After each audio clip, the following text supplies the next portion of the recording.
suis vraiment ravi de vous retrouver pour cette 3e édition de Zero to One, l'événement Startup à Lyon évidemment, mais aussi à Nantes, vous l'avez peut-être suivi, en janvier dernier, il y a quelques Nantais d'ailleurs dans la salle que je salue, et à Paris le 28 août prochain dans le cadre des Universités de l'économie de demain en partenariat avec le mouvement Impact France.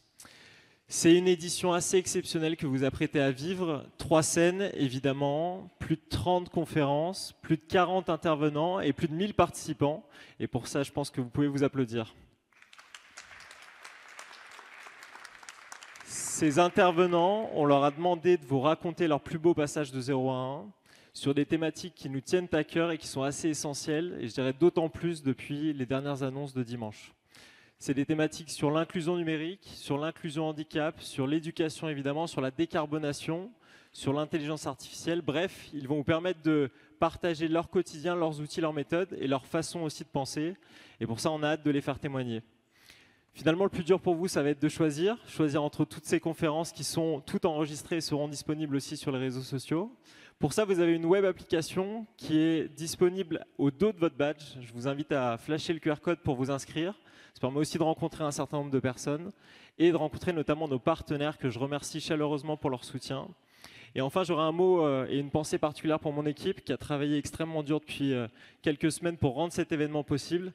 Et j'aimerais qu'on puisse les applaudir aussi et les remercier.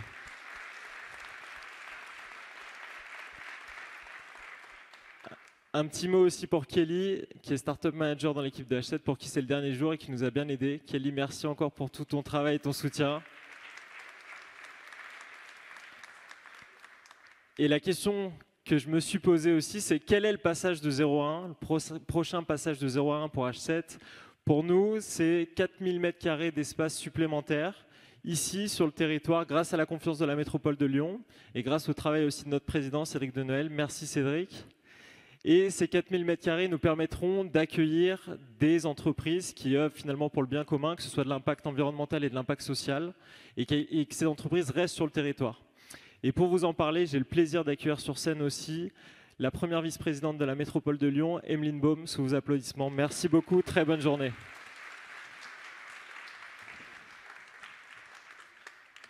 Bonjour à chacune et à chacun, merci Julien. J'ai l'impression d'être hyper importante alors que ce qui est essentiel et important, c'est que chacun et chacune, on s'engage là où on vit, là où on est, ancré dans son territoire. Je voulais commencer en saluant l'activité et le parti pris de ce lieu, H7, un accélérateur d'entrepreneurs, que vous soyez seul ou à plusieurs, à impact.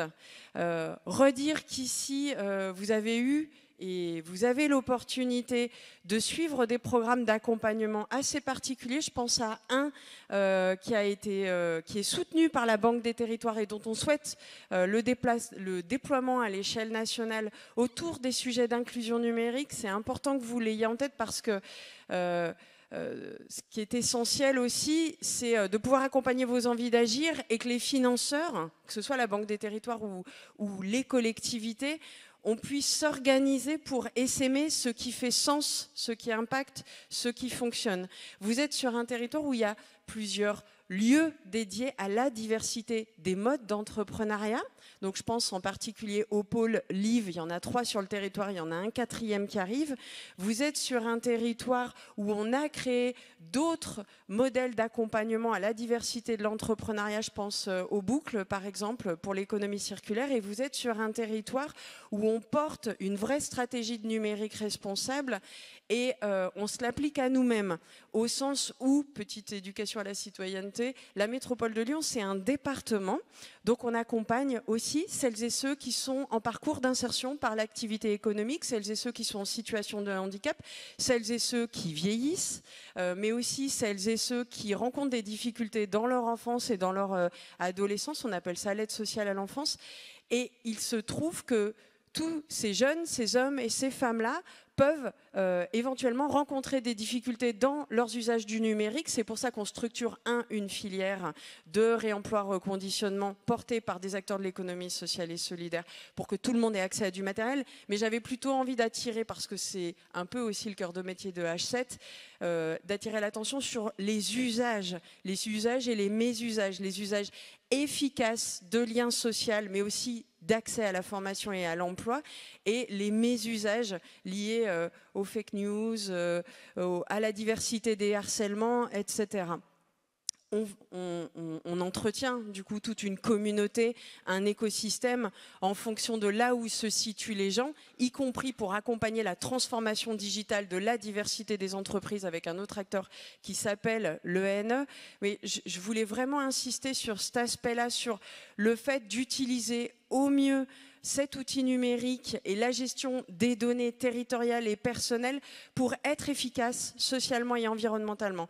Et enfin, je terminerai en vous disant que vous êtes sur un territoire qui a fait le choix dès juillet 2020, donc avant l'espèce de moment trouble que nous traversons et qui, j'en suis certaine, se terminera le 7 juillet, a fait le choix de dire on va transformer ensemble le territoire.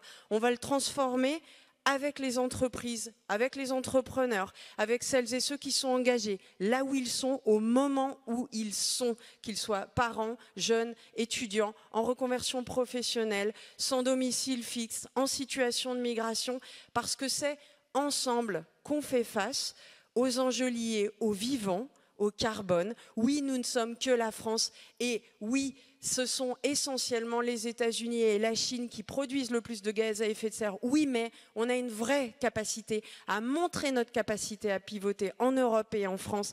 C'est ce que porte entre autres mon collègue maire de Lyon avec la dynamique Lyon 2030, mais c'est important que vous l'entendiez. On a une responsabilité à montrer que c'est possible.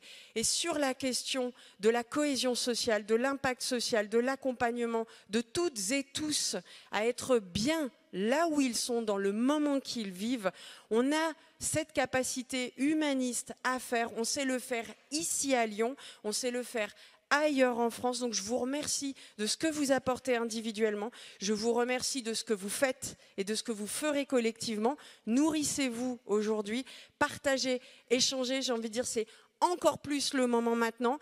On sera toujours au rendez-vous pour créer ces conditions-là, que ce soit en termes de parcours immobilier, Julien l'a dit, pour la suite physique de H7, mais aussi pour valoriser et créer tous les nouveaux programmes pour permettre à vos envies d'agir de croître et de produire ici et maintenant de la valeur sociale et de répondre aux enjeux environnementaux. Merci et à très vite.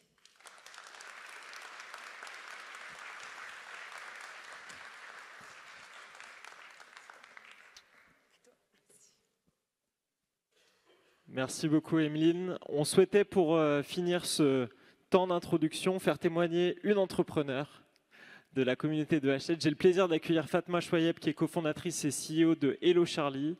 Première question toute simple. On peut l'applaudir, effectivement.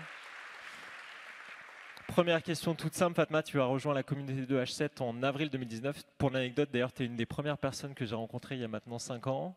Qu'est-ce que vous faites chez Hello Charlie? Quels sont vos chiffres? Qu'est-ce que tu souhaites nous partager ce matin? Bonjour à toutes et à tous. Merci Julien de me donner la parole en tant que doyenne du H7, n'est-ce pas? Puisque ça fait 5 ans que nous sommes installés ici. Hello Charlie, c'est une start-up de la EdTech. Donc on utilise la technologie, l'outil numérique au service des sujets d'éducation. Et en l'occurrence pour nous, c'est l'orientation scolaire et professionnelle. Hello Charlie, c'est une volonté féroce de ne laisser aucun jeune sur le bord de la route quand il s'agit de s'orienter, de trouver sa voie, de se questionner pour trouver quelque chose qu'on aime tout au long de sa vie et qu'on n'ait pas l'impression de travailler tous les jours quand on vient au bureau. Hello Charlie, c'est aussi une volonté très forte de faire en sorte d'inclure tout le monde et de porter un message universel à travers sa solution numérique. Et donc, on a cousu une solution faite main, absolument personnalisée, puisque depuis 8 ans, on utilise du coup l'agent conversationnel, un chatbot qu'on a créé avant ChatGPT pour faire en sorte d'apporter des solutions personnalisées à chaque jeune qui s'oriente et qui veut trouver sa voie. Hello Charlie, c'est une équipe de 20 personnes aujourd'hui. À l'arrivée au H7, nous étions 2, nous sommes aujourd'hui 20 personnes, constituées du coup de développeurs, de personnes aux produits, de communicants, social media, commerciaux, chefs de projet. Donc on a beaucoup de métiers qui sont représentés chez Hello Charlie et on a la chance, puisque le H7 est un lieu tellement flexible que d'accueillir la semaine prochaine 2 petits stagiaires de seconde qui vont découvrir tous nos métiers chez Hello Charlie et partager avec nous un bout de notre aventure. Merci beaucoup pour ta confiance, pour ce témoignage. Quand on pense à l'ADN de Zero to One, pour toi, quels sont les passages de 0 à 1 de ces dernières années, des 5 qu'on a vécu ensemble et des 8 que tu as initiés avec Hello Charlie, qui te semblent particulièrement marquants et importants et intéressants de partager avec l'audience? Il y a eu beaucoup de 0 to 1 et il va y en avoir d'autres, j'en suis sûre. Le premier peut-être a démarré avant l'aventure Hello Charlie et résonne beaucoup par rapport à l'actualité qu'on vit en ce moment. C'est avant de se lancer dans l'entrepreneuriat, d'accepter de faire un pas de côté et de prendre ce risque pour se lancer dans on ne sait quoi. Puisque c'est un saut dans l'inconnu. Évidemment, il y a pas mal de filets de sécurité en France et d'aide quand on se lance dans l'entrepreneuriat. Mais quand on veut aller un petit peu plus loin que l'entrepreneuriat, s'engager pour une cause sociale, sociétale majeure, qui est qu'aujourd'hui, 70% des lycéens ne savent pas comment s'orienter. Un jeune sur 2 se réoriente 3 mois après avoir eu son bac. C'est-à-dire, c'est la preuve que ce qui existe aujourd'hui ne suffit pas pour faire ses choix. Et on a 1,4 million de jeunes en France qui sont en difficulté, qui sont sur le marché du travail sans avoir décroché de diplôme et qui ont quitté le système scolaire sans rien du tout. Donc face à ça, face à ce constat, j'ai décidé de m'engager. Je parle à la première personne, c'est bizarre. Et du coup, c'est peut-être le premier 0 to 1 que j'ai fait, de prendre ce risque, de m'engager à la fois en tant qu'entrepreneur, mais aussi en tant que citoyenne pour créer quelque chose de nouveau avec le numérique et aider tous les jeunes à s'orienter. Le deuxième, peut-être, il est intimement lié au modèle d'entreprise que j'ai envie de créer et que nous œuvrons au quotidien à créer chez Hello Charlie. C'est le modèle de l'entreprise à mission. Hello Charlie, au départ, c'était juste une SAS. 6 ans après, on a fait le choix de passer entreprise de l'économie sociale et solidaire, agréée ESUS. Et c'est très important pour nous parce que du coup, la mission de Hello Charlie passe au premier plan de nos intérêts, de la preuve qu'on veut apporter, de la performance à démontrer en tant que SS. Et ça a été du coup un shift majeur pour nous. On a travaillé sur nos valeurs, sur notre culture, sur notre modèle économique. Et depuis, nous sommes très alignés et c'est très bien. Et enfin, le dernier, ça peut sembler un peu contradictoire avec ce que je viens de dire jusque-là, mais en fait, pas du tout. C'est fondamentalement l'entrepreneur que je suis qui porte ça. C'est le jour où on a fait 1 million d'euros de chiffre d'affaires. Voilà. C'était important, c'était il y a 2 ans. Je me souviens très bien de ce moment.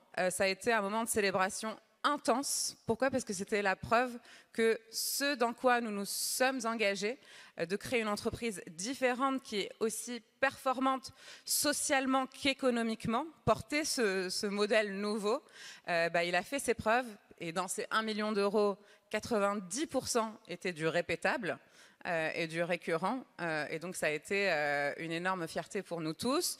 Fierté reconnue aujourd'hui puisque Hello Charlie est lauréat de l'Impact 40, de l'indice Impact 40 créé par le mouvement Impact France. C'est pas le CAC 40, c'est pas le Next 40, c'est l'Impact 40. C'est comment faire en sorte de montrer qu'il y a des business florissants, performants et vertueux qui peuvent se créer autour de l'impact social ou écologique. Du coup, je trouve qu'en conclusion, le mot c'est « ça fonctionne ». Concrètement, on l'entend et on le voit au quotidien avec tes équipes, avec la façon dont tu es parfaitement aligné avec ta mission et je pense que ça se traduit dans ton discours. Une dernière question quand même au vu de la journée qui nous attend. Quels sont les prochains passages de 0 à 1 sur lesquels on peut te souhaiter bonne chance? Il y en a un certain nombre. Aujourd'hui, Hello Charlie, depuis 8 ans, c'est 660 000 jeunes accompagnés. 660 000, pour vous donner un ordre d'idée, c'est le nombre de jeunes qui se sont inscrits sur Parcoursup cette année, qui ont formulé un vœu sur Parcoursup. On ne veut pas le faire sur 8 ans, on veut le faire sur 1 an. Donc le jour où on accompagnera une classe d'âge entière, 1 million de jeunes par an tous les ans, pour leur orientation, pas uniquement sur Parcoursup, hein. Évidemment, il y a...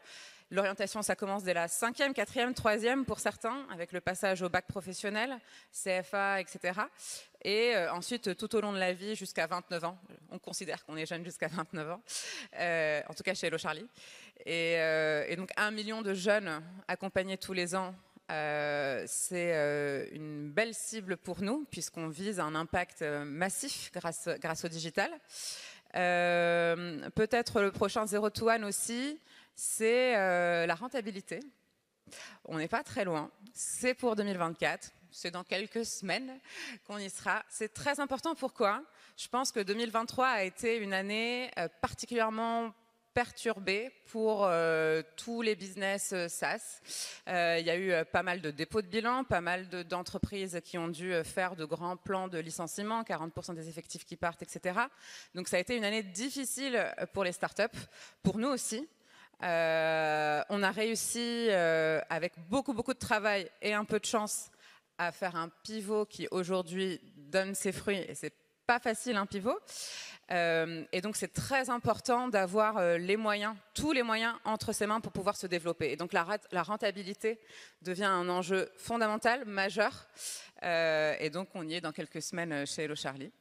Voilà, je pense que j'ai fait le tour. Bel objectif.